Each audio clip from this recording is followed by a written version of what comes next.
अपना GK GS PCS exam में आपका स्वागत है। दोस्तों आज हम देखेंगे बिहार पुलिस कांस्टेबल का घटना चक्र का सेट नंबर आज हम 11 देखेंगे। दोस्तों इससे पहले दोस्तों हम सेट 1 से लेकर 10 तक कवर कर चुके हैं। अगर आप इसका वीडियो नहीं देखे हैं तो वीडियो के डिस्क्रिप्शन में लिंक दिया गया है, वहां से आप देख सकते हैं। दोस्तों अगर आप बिहार पुलिस से 21,391 पोस्ट में अपना एक रिजल्ट पक्का करना चाहते हैं तो सबसे पहले आपको घटना चक्र को कवर करना पड़ेगा, ताकि आपको मालूम चल सके कि किस सब्जेक्ट से कितना प्रश्न पूछे जा रहे हैं और किस लेवल के प्रश्न पूछे जा रहे हैं। अगर उस अकॉर्डिंग अगर आप तैयारी कीजिएगा तो आपको 100% सफलता मिलेगा। दोस्तों तो पहले आप जितना भी बिहार पुलिस का एग्ज़ाम हुआ है अभी तक, उसका पूछा हुआ प्रीवियस ईयर क्वेश्चन को आप लगाइए, एनालिसिस कीजिए, इसके बाद आप सेट लगाइए, तब जाके आपको सही डायरेक्शन पता चल सकेगा। दोस्तों तो मेरे यूट्यूब चैनल पर आपको घटना चक्र अब तक जितना भी बिहार पुलिस का एग्ज़ाम हो चुका है उसको कवर कराया जाता है, जिसका आज हम सेट नंबर 11 देखेंगे। दोस्तों इससे पहले हम 10 कवर कर चुके हैं, तो ये आप वीडियो ज़रूर देखिएगा। दोस्तों चैनल पर आप पहली बार हैं, चैनल को सब्सक्राइब कर लीजिए, बेल आइकन को प्रेस कर लीजिए, ताकि हम जब भी कोई वीडियो डालें सबसे पहले आपके पास पहुँच सके। ठीक है दोस्तों, तो चलिए हम देखते हैं आज की ये देखेंगे बिहार पुलिस कांस्टेबल हल प्रश्न पत्र 12/1/2020 के प्रथम पाली में पूछे गए प्रश्न को इस वीडियो में हम डिस्कस करेंगे। तो शुरू से लेकर लास्ट तक आप इस वीडियो में बने रहें। दोस्तों तो देखिए शुरू करते हैं। आज के हम पहला प्रश्न क्या है दोस्तों, तो पहला प्रश्न है दोस्तों, पहला प्रश्न है क्या है, पहला प्रश्न है क्राइम। क्राइम के लिए सही परिभाषिक शब्द है, क्राइम के लिए सही परिभाषिक शब्द है। तो इसका सही उत्तर दोस्तों ऑप्शन बन भी जगह अपराध। अपराध क्राइम के लिए सही परिभाषिक शब्द है। ठीक है, तो ऑप्शन नंबर बी इसका सही उत्तर हो जाएगा। ठीक है, देख लेते हैं क्या है इसका। अंग्रेजी के क्राइम शब्द का हिंदी अर्थ अपराध होता है। अपराध का अर्थ दंड योग्य कर्म होता है। अपराध के प्राय शब्द कसूर, दोष, जुर्म आदि हैं। अपराध का विलोम शब्द निरपराध होता है। ठीक है, अगला प्रश्न देखते हैं, प्रश्न नंबर 2 नंबर प्रश्न देखते हैं। 2 नंबर प्रश्न है दोस्तों क्या है, निम्नलिखित में से कौन संत भक्ति के निर्गुण और सगुण रूप में आस्था रखते थे। तो इसका सही उत्तर ऑप्शन नंबर ए हो जाएगा रामानंद। रामानंद ने संत भक्ति के निर्गुण और सगुण रूप में आस्था रखते थे। तो ऑप्शन नंबर ए इसका सही उत्तर हो जाएगा। देख लेते हैं क्या है। रामानंद ने उत्तर भारत में भक्ति आंदोलन का प्रचार किया। रामानंद की शिष्य परंपरा में सगुण और निर्गुण दोनों भक्ति के लोग थे। रामानंद जी की प्रसिद्ध कृतियाँ हैं श्री रामाचरण पद्धति, राम रक्षा प्रोत, ज्ञान लीला, ज्ञान तिलक आदि है। अगला प्रश्न देखते हैं, प्रश्न नंबर 3 नंबर है क्या है, निम्नलिखित शब्दों में से कौन सा शब्द क्रिया विशेष है। तो इसका सही उत्तर ऑप्शन नंबर सी हो जाएगा धीरे धीरे। धीरे धीरे है जो क्रिया विशेष है। देख लेते क्या है, क्रिया विशेष बताने वाले शब्द को क्रिया विशेष कहते हैं। जैसे श्याम धीरे धीरे टहलता है, इस वाक्य में धीरे धीरे क्रिया विशेष है। अगला प्रश्न देखते हैं, प्रश्न नंबर 4 नंबर प्रश्न है क्या है, 4 number, translate the flowing sentence into Hindi. क्या है, women learn English faster than man. तो इसका इंग्लिश क्या हो जाएगा, हिंदी तो हो जाएगा महिला पुरुषों की तुलना में अंग्रेजी जल्द सीखती हैं। तो ऑप्शन नंबर डी इसका सही उत्तर हो जाएगा। अगला प्रश्न देखते हैं, प्रश्न नंबर 5 नंबर प्रश्न है क्या है, choose the correct sentence of the following two simple sentence from the option given below, combine with the two from one simple sentence. क्या है, this is my cousin, he name is Raj. तो इसका सही उत्तर देख लेते दोस्तों क्या हो जाएगा। तो इसका सही उत्तर दोस्तों ऑप्शन नंबर सी हो जाएगा। क्या है, दिस इज माई कजन राज। तो ऑप्शन नंबर सी इसका सही उत्तर हो जाएगा।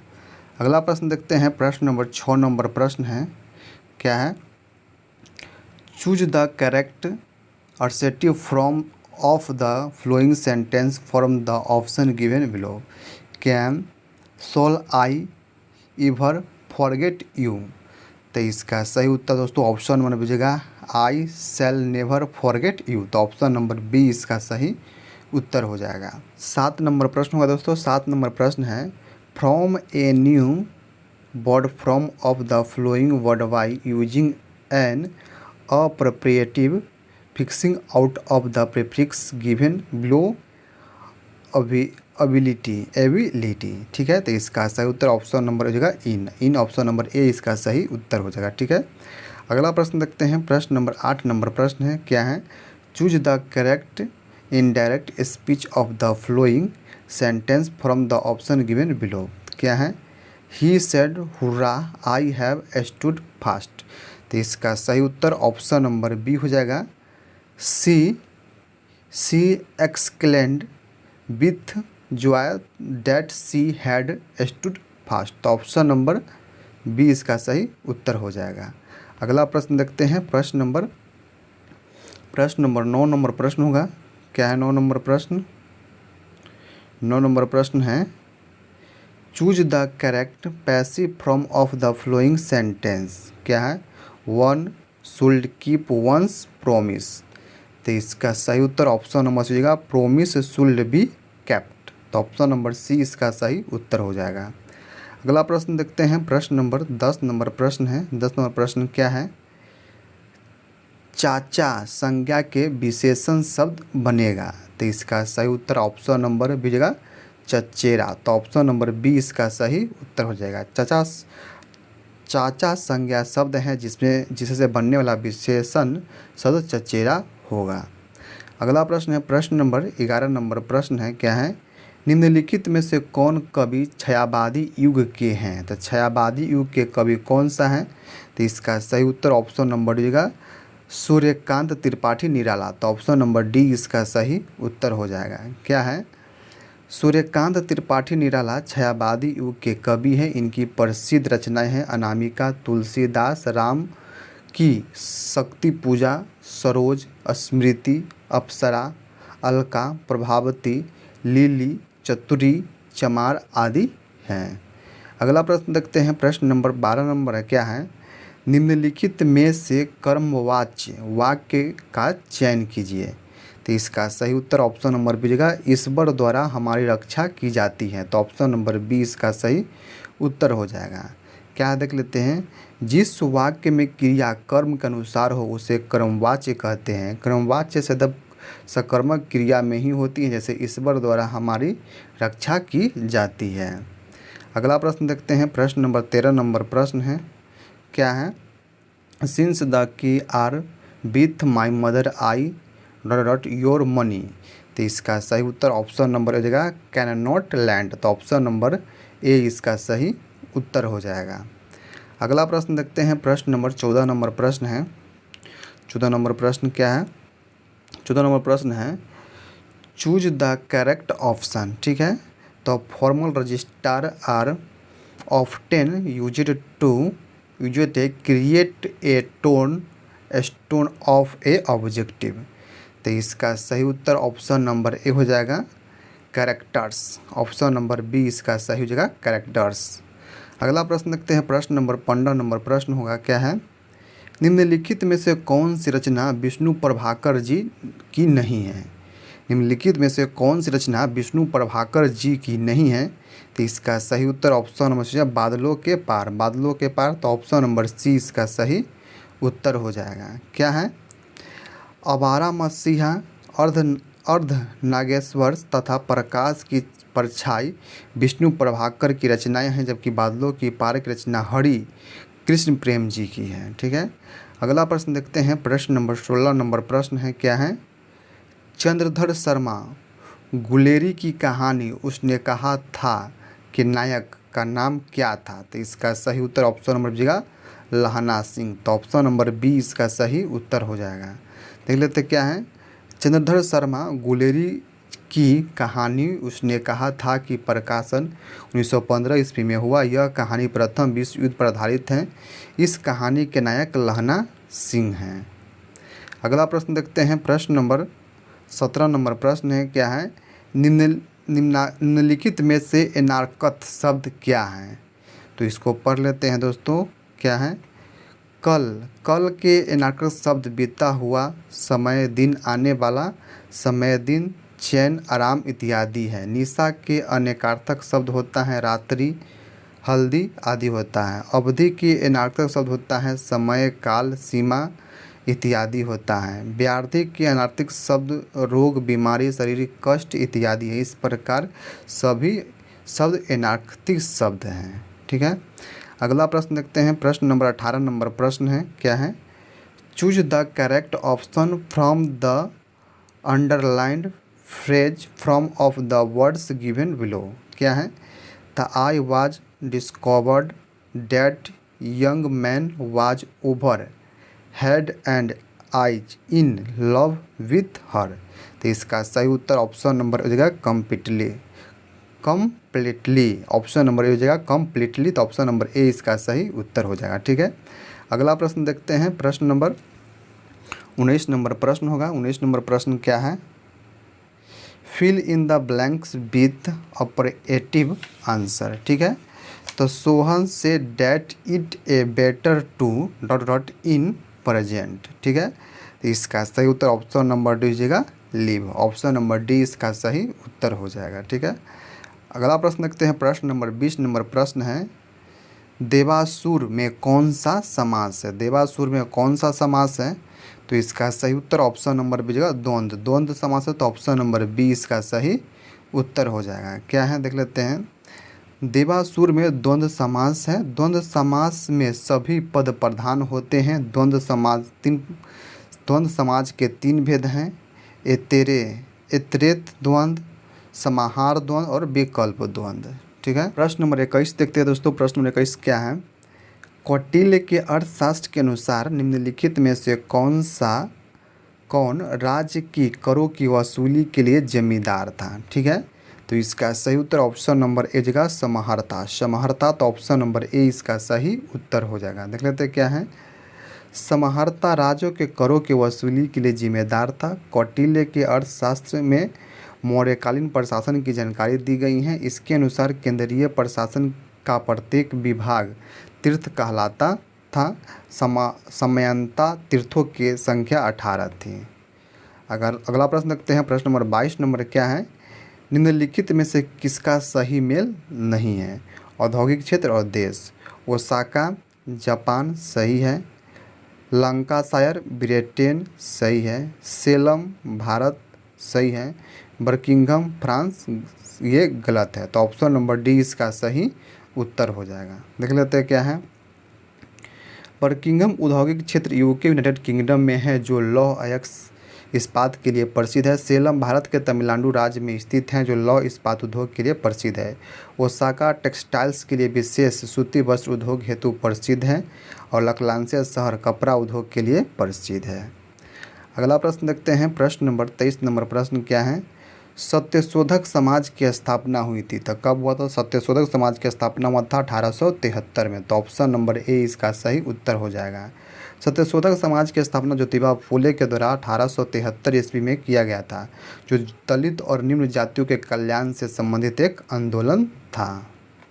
अगला प्रश्न देखते हैं। प्रश्न नंबर 24 नंबर प्रश्न होगा।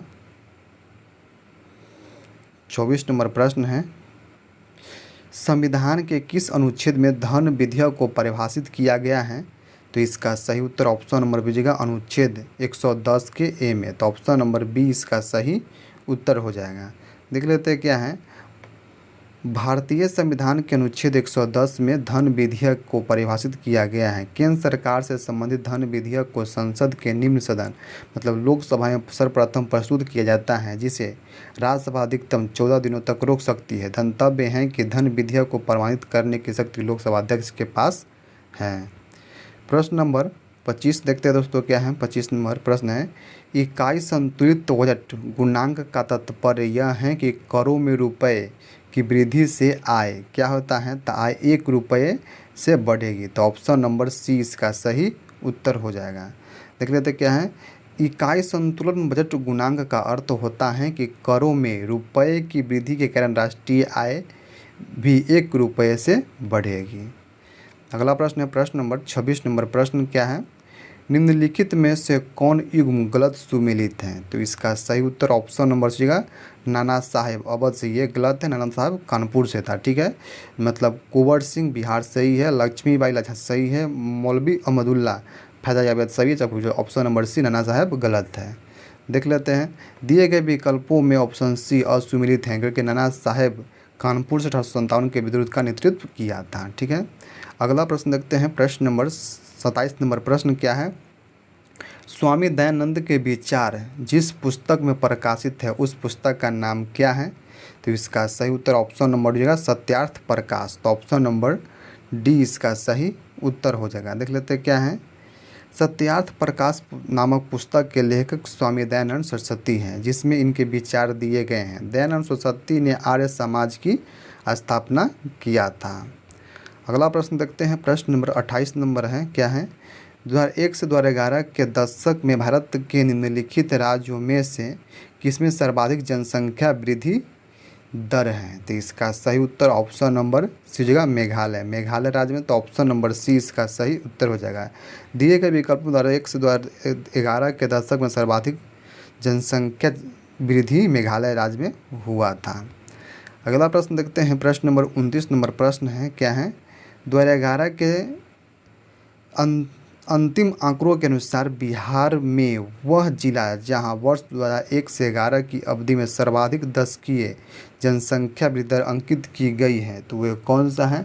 तो इसका सही उत्तर ऑप्शन नंबर हो जाएगा मधेपुरा में 30.65%। तो ऑप्शन नंबर ए इसका सही उत्तर हो जाएगा, ठीक है। अगला प्रश्न देखते हैं, प्रश्न नंबर 30 नंबर प्रश्न क्या है? किस पहले यूरोपीय ने भारत के समुद्री मार्ग अटलांटिक महासागर की खोज की थी? तो इसका सही उत्तर ऑप्शन नंबर सी हो जाएगा वास्को डी गामा। तो ऑप्शन नंबर सी इसका सही उत्तर हो जाएगा। देख लेते हैं क्या है। वास्को डी गामा भारत आने वाला प्रथम यूरोपीय पुर्तगाली यात्री था। वह 1497 से 98 के केरल के कालीकट पर आया। इस समय वहाँ के राजा जोमोरिन था जिसने उसका स्वागत किया। अब प्रश्न देखते हैं, प्रश्न नंबर 31 नंबर प्रश्न है, साधनों के पारंपरिक निर्धारण किया जाता है। तो इसका सही उत्तर ऑप्शन नंबर जगह वितरण के सीमांत उत्पादकता सिद्धांत द्वारा। तो ऑप्शन नंबर ए इसका सही उत्तर हो जाएगा।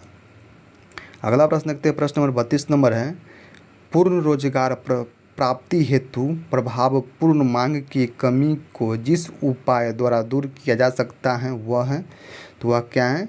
तो उपयुक्त सभी हैं। सरकारी व्यय में वृद्धि, कर में वृद्धि और निवेश में कमी। तो ऑप्शन नंबर डी इसका सही उत्तर हो जाएगा। अगला प्रश्न देखते हैं, प्रश्न नंबर 33 नंबर प्रश्न है, लता मंगेशकर के पिता का नाम क्या है? तो इसका सही उत्तर ऑप्शन नंबर बी जगह दीनानाथ मंगेशकर। तो ऑप्शन नंबर बी इसका सही उत्तर हो जाएगा। लता मंगेशकर के पिता का नाम दीनानाथ मंगेशकर था। इससे भारत को स्वर कोकिला कहा जाता था, जिसे 2001 में भारत रत्न सम्मान से सम्मानित किया गया था। अगला प्रश्न देखते हैं, प्रश्न नंबर 34 नंबर प्रश्न है, क्या है? भारत के उपराष्ट्रपति के निर्वाचक मंडल में शामिल हैं। तो इसका सही उत्तर ऑप्शन नंबर बी संसद के दोनों सदनों के सदस्य। तो ऑप्शन नंबर बी इसका सही उत्तर हो जाएगा। क्या है? भारत के उपराष्ट्रपति के निर्वाचक मंडल में संसद के दोनों सदनों लोकसभा और राज्यसभा के सदस्य शामिल किए जाते हैं। अगला प्रश्न देखते हैं, प्रश्न नंबर 35 नंबर प्रश्न होगा। 35 नंबर प्रश्न है, क्या है? भारतीय संविधान के संवर्ती 7वीं सूची में आते हैं। भारतीय संविधान के 7वीं अनुसूची में आते हैं, तो ये आते हैं उपयुक्त सभी, संघ सूची, संवर्ती सूची और राज्य सूची। तो उपयुक्त सभी आते हैं। तो ऑप्शन नंबर डी इसका सही उत्तर हो जाएगा। अगला प्रश्न नंबर 36 नंबर है, निम्न में से कौन सा अप्रत्यक्ष कर नहीं है? तो अप्रत्यक्ष कर नहीं है तो निगम कर। निगम कर एक अप्रत्यक्ष कर नहीं है। क्या है? प्रत्यक्ष कर वह कर होते हैं जिस व्यक्ति पर आरोपित किया जाता है उसी से वसूला जाए यथा आय। कर, निगम कर, ये सब प्रत्यक्ष कर हैं। अगला प्रश्न देखते हैं, प्रश्न नंबर 37 नंबर है, पटना उच्च न्यायालय भवन की आधारशिला रखी गई थी। तो ये कब रखी गई थी? तो इसका सही उत्तर ऑप्शन नंबर ए हो जाएगा 1 दिसंबर 1913 को। तो ऑप्शन नंबर ए इसका सही उत्तर हो जाएगा। क्या है? पटना उच्च न्यायालय भवन की आधारशिला 1 दिसंबर 1913 को रखी गई थी, जबकि पटना उच्च न्यायालय के वास्तव में 1 मार्च 1916 से काम शुरू किया गया था। अगला प्रश्न देखते हैं, प्रश्न नंबर 38 नंबर है, कुतुबुद्दीन ऐबक के उत्तराधिकारी कौन था? तो इसका सही उत्तर ऑप्शन नंबर ए हो जाएगा आराम शाह। तो ऑप्शन नंबर ए इसका सही उत्तर हो जाएगा। क्या है? कुतुबुद्दीन को भारत के तुर्क सत्ता का संस्थापक माना जाता है। इनका उत्तराधिकारी आराम शाह था। आराम शाह की हत्या कर इल्तुतमिश गद्दी पर बैठा, जिसे तुर्क सत्ता का वास्तविक संस्थापक माना जाता है। अगला प्रश्न है, प्रश्न नंबर 39 नंबर है, क्या है? निम्न में से किसने प्राकृतिक अधिकारों के सिद्धांत का प्रतिपादन किया है? तो इसका सही उत्तर ऑप्शन नंबर हो जाएगा जॉन लॉक। तो ऑप्शन नंबर ए इसका सही उत्तर हो जाएगा। देखते क्या है, प्राकृतिक अधिकारों के सिद्धांत के का प्रमुख प्रतिपादन कर्ता जॉन लॉक था, जिनके अनुसार मानवीय अधिकार प्राकृतिक और जन्म सिद्ध अधिकार होते हैं। प्रश्न नंबर 40 देखते हैं, क्या है? भारत के उत्तरी पश्चिमी भाग में शीतकालीन वर्षा मुख्य रूप से किस कारण से होती है? तो इसका सही उत्तर ऑप्शन नंबर ए हो जाएगा पश्चिमी विक्षोभ से। तो ऑप्शन नंबर ए इसका सही उत्तर हो जाएगा।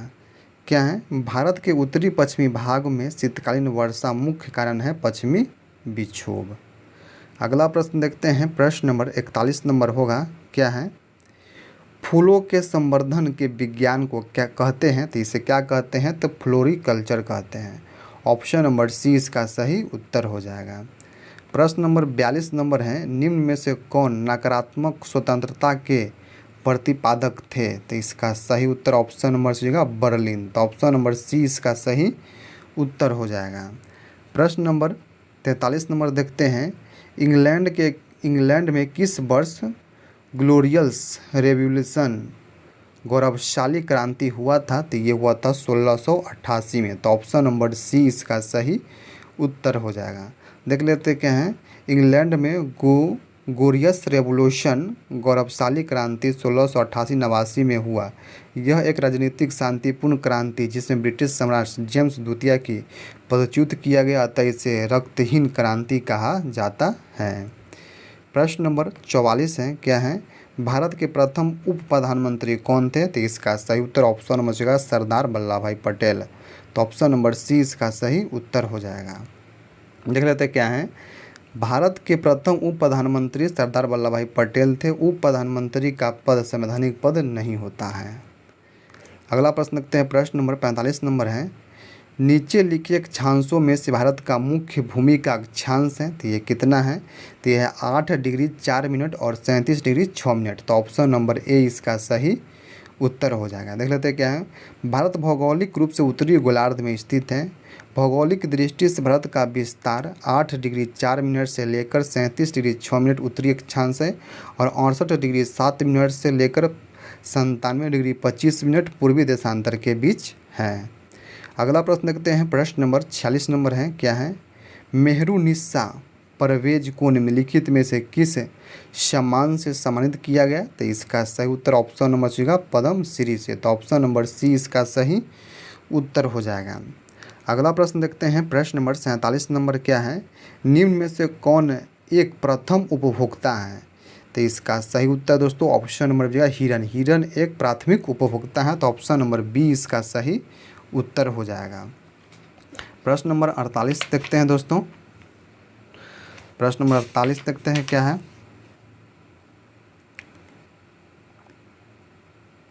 48 नंबर प्रश्न है दोस्तों, निम्नलिखित में से कौन सी गैस धरातल पर तापमान की वृद्धि के लिए मुख्य रूप से उत्तरदायी है? तो इसका सही उत्तर ऑप्शन नंबर बी होगा कार्बन डाइऑक्साइड। तो ऑप्शन नंबर बी इसका सही उत्तर हो जाएगा। देख लेते हैं क्या है, प्रायः ग्रीन हाउस गैसों के कारण धरती का तापमान बढ़ जाती है। ग्रीन हाउस गैसों में CO2 धरातल का तापमान बढ़ने के लिए सर्वाधिक उत्तरदायी गैस है। प्रश्न नंबर 49 देखते हैं, क्या है? भारतीय स्वतंत्रता अधिनियम कब पारित हुआ था? तो इसका सही उत्तर ऑप्शन नंबर ए होगा 18 जुलाई 1947 को। तो ऑप्शन नंबर ए इसका सही उत्तर हो जाएगा। ब्रिटिश संसद द्वारा भारतीय स्वतंत्रता अधिनियम 18 जुलाई 1947 को पारित हुआ था। प्रश्न नंबर 50 देखते हैं क्या है। लोकसभा का अध्यक्ष अपना त्याग पत्र प्रेषित करता है तो किसको देता है, तो इसका सही उत्तर ऑप्शन नंबर सी, लोकसभा के उपाध्यक्ष को। तो ऑप्शन नंबर सी इसका सही उत्तर हो जाएगा। प्रश्न नंबर 51 देखते हैं क्या है। राज्य निर्वाचन आयुक्त को हटाया जा सकता है, तो इसका सही उत्तर ऑप्शन नंबर डी होगा, उच्च न्यायालय के न्यायाधीश की हटाने की प्रक्रिया के समान है। तो ऑप्शन नंबर डी इसका सही उत्तर हो जाएगा। क्या है, राज्य निर्वाचन आयुक्त को उनके पद से उसी रीति से हटाया जा सकता है जिस रीति से उच्च न्यायालय के न्यायाधीश को हटाया जाता है। उल्लेखनीय है कि राज्य निर्वाचन आयुक्त की नियुक्ति राज्यपाल द्वारा की जाती है। प्रश्न नंबर 52 है क्या है।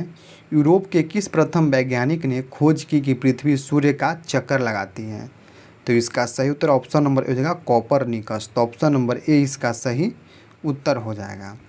देखते हैं क्या है।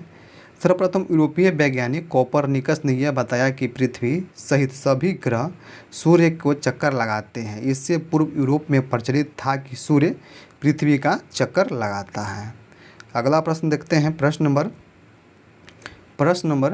53 होगा दोस्तों। प्रश्न नंबर 53 है क्या है। 53, दक्षिणी गोलार्ध में व्यापारिक पवने की बहने की दिशा है। दक्षिणी गोलार्ध में व्यापारिक पवने की बहने की दिशा है, तो इसका सही उत्तर ऑप्शन नंबर होगा दक्षिण पूर्व। दक्षिण पूर्व, तो ऑप्शन नंबर डी इसका सही उत्तर हो जाएगा।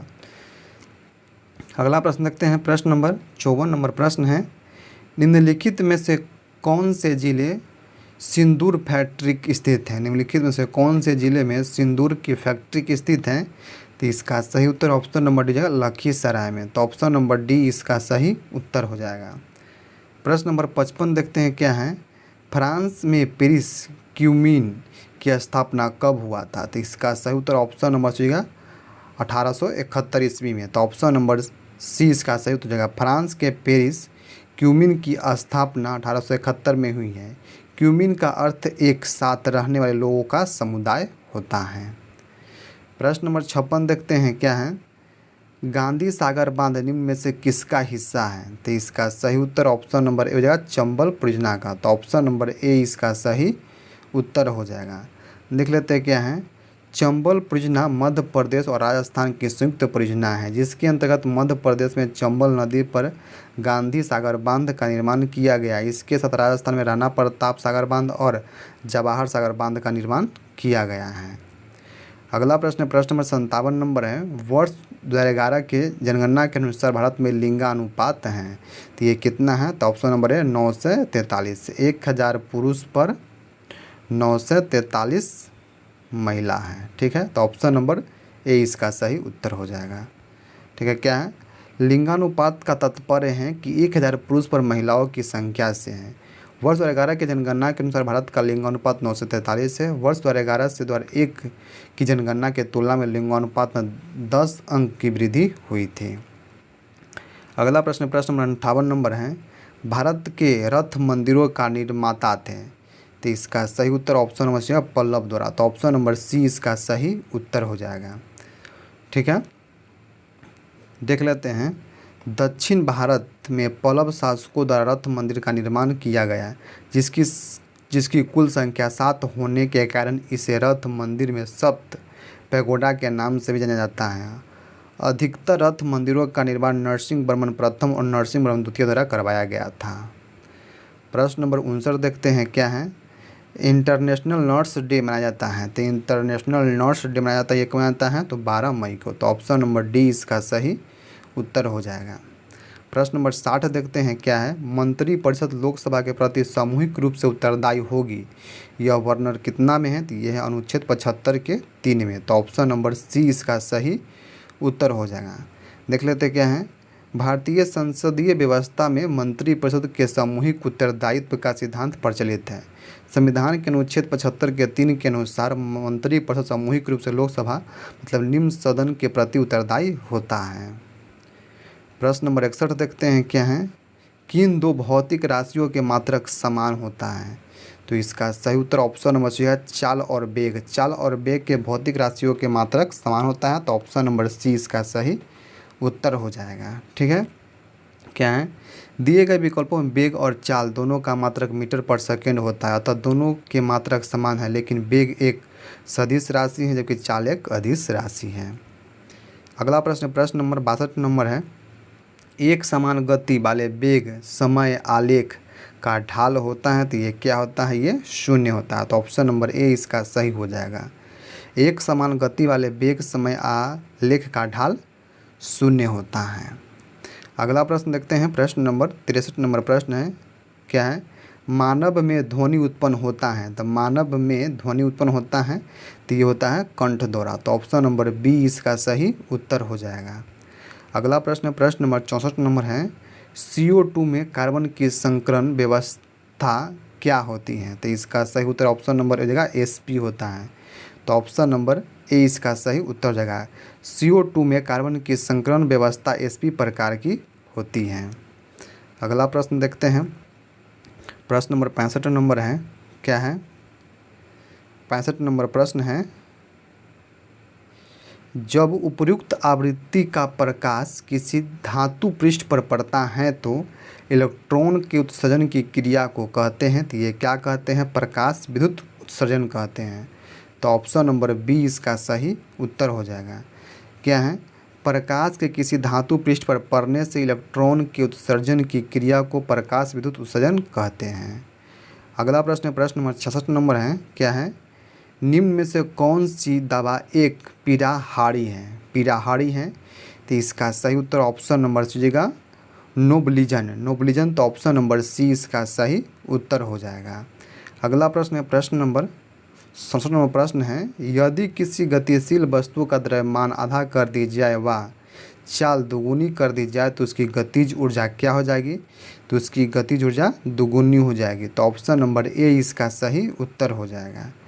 क्या है देख लेते हैं, किसी गतिशील वस्तु की गतिज ऊर्जा उस वस्तु के द्रव्यमान और उसकी चाल के वर्ग के गुणनफल होता है, अर्थात के बराबर 1/2 mv²। ठीक है, वस्तु का द्रव्यमान आधा करने पर गति ऊर्जा आधी हो जाती है और वेग को दोगुना करने पर गतिज ऊर्जा चरगुना हो जाती है।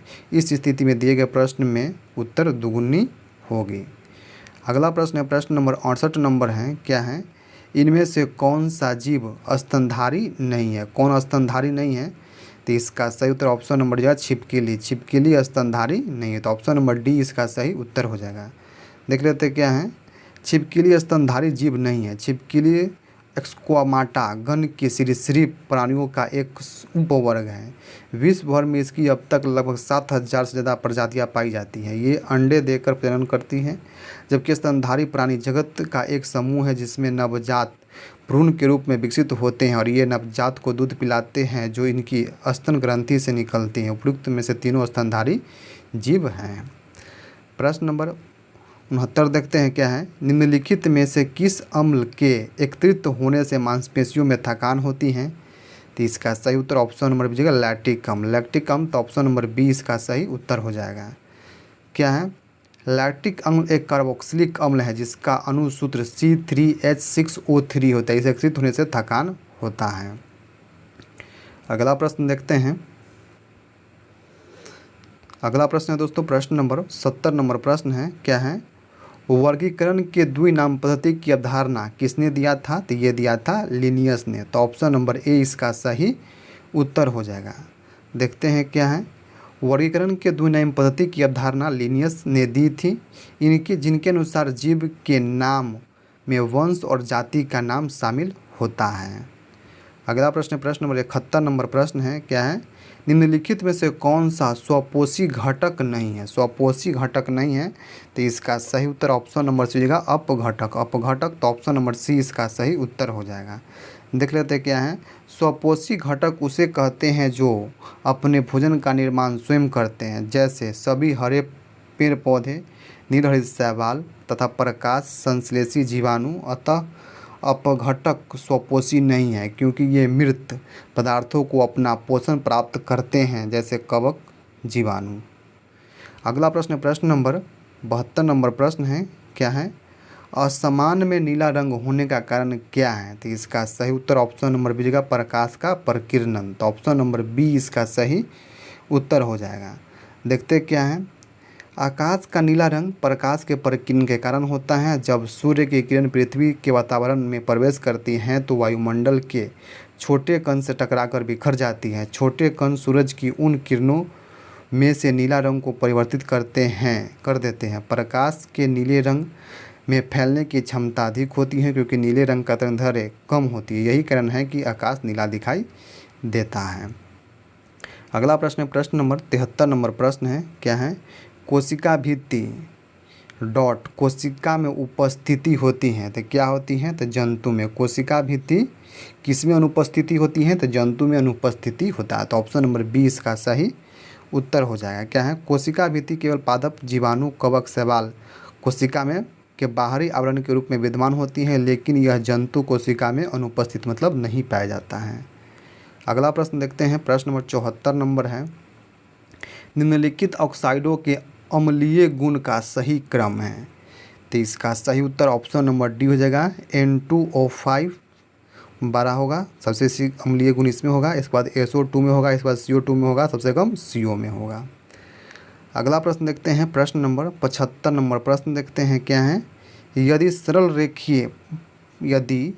रेखीय पूर्ति का वक्र कीमत अक्ष को काटता है तब पूर्ति की लोच होगी। तो ये कैसा लोच होगा दोस्तों, तो इसका सही उत्तर ऑप्शन नंबर ये इकाई से अधिक। तो ऑप्शन नंबर 20 का सही उत्तर हो जाएगा। देखते हैं क्या है, यदि सरल रेखीय पूर्ति का वक्र कीमत अक्ष को काटती है तो पूर्ति की लोच इकाई से अधिक होगी। प्रश्न नंबर 76 देखते हैं क्या है, बोर की परिकल्पना अनुसार n में स्थिर कक्षा का कोणीय संवेग होता है। तो ये कितना होता है, NH/2π होगा। ऑप्शन नंबर 20 का सही उत्तर हो जाएगा। अगला प्रश्न है प्रश्न नंबर 77 नंबर है, रसायन विज्ञान का जनक है एंटोनी लुविजियर। तो ऑप्शन नंबर डी इसका सही उत्तर हो जाएगा। प्रश्न नंबर 78 देखते हैं क्या है, जलीय विलयन में क्षार धातुओं के अपचायक का सही क्रम है। तो इसका सही उत्तर ऑप्शन नंबर देगा लिथियम, सोडियम, पोटेशियम, रुबिडियम और SCS। ऑप्शन नंबर ए इसका सही उत्तर हो जाएगा। ठीक है, अगला प्रश्न देखते हैं प्रश्न नंबर 79 है, रक्त का थक्का जमाने के लिए आवश्यक विटामिन है। तो इसका सही उत्तर ऑप्शन नंबर सी होगा के, विटामिन के है। तो रक्त का थक्का बनाने में विटामिन के का नाम है। तो ऑप्शन नंबर सी इसका सही उत्तर हो जाएगा। प्रश्न नंबर 80 है, निम्नलिखित में से कौन सी विद्युत का कुचालक है। तो कुचालक कौन है, तो इसका सही उत्तर option number C plastic. Plastic है जो विद्युत का कुचालक है। क्या है, प्लास्टिक विद्युत का कुचालक होता है, जबकि एल्युमिनियम, तांबा, चांदी विद्युत का सुचालक होता है। चांदी विद्युत का सर्वाधिक सुचालक होता है। अगला प्रश्न नंबर 81 है, केंद्रीय प्रवृत्ति का सर्वाधिक लोकप्रिय और सर्वाधिक प्रयुक्त माप है। तो ये कौन सा माप है, तो ये माध्य है। ऑप्शन नंबर ए इसका सही उत्तर हो जाएगा। माध्य माध्यिका बहुलक में केंद्रीय प्रवृत्ति के सर्वाधिक लोकप्रिय एवं सर्वाधिक प्रयुक्त माप माध्य होता है। अगला प्रश्न देखते हैं प्रश्न नंबर 82 नंबर प्रश्न होगा क्या है, भारी जल का अनुभार होता है। तो भारी जल का अनुभार होता है 20। ऑप्शन नंबर ए इसका सही उत्तर हो जाएगा। भारी जल वह जल होता है जिसमें हाइड्रोजन के स्थान पर उनके समस्थानिक आइसोटोप ड्यूटेरियम का प्रयोग किया जाता है, उसे का अनुभार 20 होता है। अगला प्रश्न देखते हैं प्रश्न नंबर 83 है, कोशिका सिद्धांत की अवधारणा प्रस्तुत करने वाले वैज्ञानिक हैं। तो कौन है वैज्ञानिक, स्लाइडेन एवं स्वान। ऑप्शन नंबर सी इसका सही उत्तर हो जाएगा। कोशिका सिद्धांत का प्रतिपादन स्लाइडेन एवं स्वान ने किया था। कोशिका सिद्धांत के अनुसार सभी जीव कोशिकाओं से बने होते हैं, जो सभी जीवों के संरचनात्मक एवं क्रियात्मक इकाई होता है। अगला प्रश्न नंबर 84 नंबर है, प्राकृतिक बहुलक का उदाहरण है। प्राकृतिक बहुलक का उदाहरण है तो क्या है, तो ये है स्टार्च। ऑप्शन नंबर सी इसका सही उत्तर हो जाएगा। स्टार्च एक प्राकृतिक बहुलक होता है जिसका अनुभार वाले समान या असमान छोटे अणुओं के संयोग से प्राप्त होने वाला उच्च अनुभार का यौगिक बहुलक कहलाता है।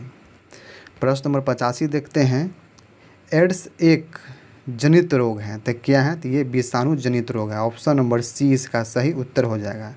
एड्स एक विषाणु जनित रोग है। यह HIV वायरस से होता है। यह प्रतिरक्षा तंत्र को नष्ट कर देता है। इसका पूर्ण एक्वायर्ड इम्यूनो डिफिशियंसी सिंड्रोम है। प्रश्न नंबर 86 देखते हैं क्या है। रासायनिक परिवर्तन KClO3 से ICI में क्लोरीन का ऑक्सीजन अंक है तो ये है 4 बढ़ जाता है। ऑप्शन नंबर डी इसका सही उत्तर हो जाएगा। अगला प्रश्न प्रश्न 87 नंबर प्रश्न है। यदि किसी वस्तु का वेग दुगुना कर दिया जाए तो उसकी गतिज ऊर्जा क्या हो जाएगी, तो इसकी गतिज ऊर्जा चरगुनी हो जाएगी। तो ऑप्शन नंबर बी इसका सही उत्तर हो जाएगा। यदि किसी गतिमान वस्तु का वेग दुगुना कर दी जाए तो उसकी गतिज ऊर्जा चरगुना हो जाती है, क्योंकि गतिज ऊर्जा का आंकलन E बराबर हाफ mv² से किया जाता है।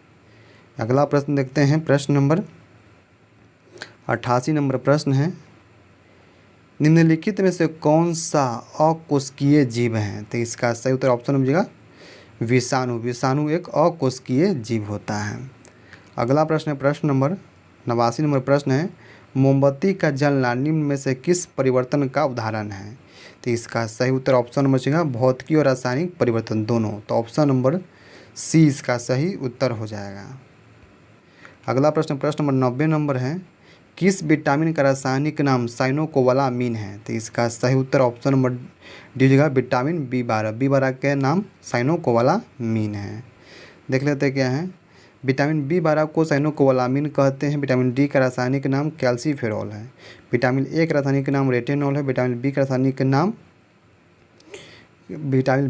नाम B1 का थाइमिन, B2 का राइबोफ्लोविन, B3 का नियासिन, B5 का पेंटोनिक अम्ल, B6 का पैराडॉक्सिन होता है।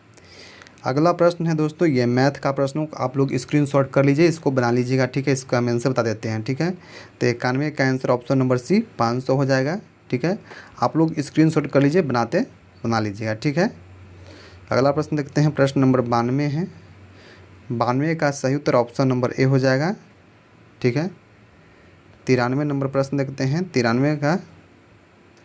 93 का इसका आंसर ऑप्शन नंबर सी हो जाएगा। तो आप लोग प्रश्न को स्क्रीनशॉट कर लीजिएगा, ठीक है, और बनाते चलिएगा, ठीक है। प्रश्न नंबर 94 है, स्क्रीनशॉट कर लीजिए। इसका सही उत्तर ऑप्शन नंबर ए हो जाएगा 7/20 हो जाएगा, ठीक है। प्रश्न नंबर 95 देखते हैं। 95 नंबर प्रश्न है। इसका सही उत्तर दोस्तों क्या जाएगा, इसका सही ऑप्शन नंबर सी, ठीक है। तो आप लोग स्क्रीनशॉट कर लीजिए, बनाते चलिएगा, ठीक है, बना लीजिएगा। मैथ है।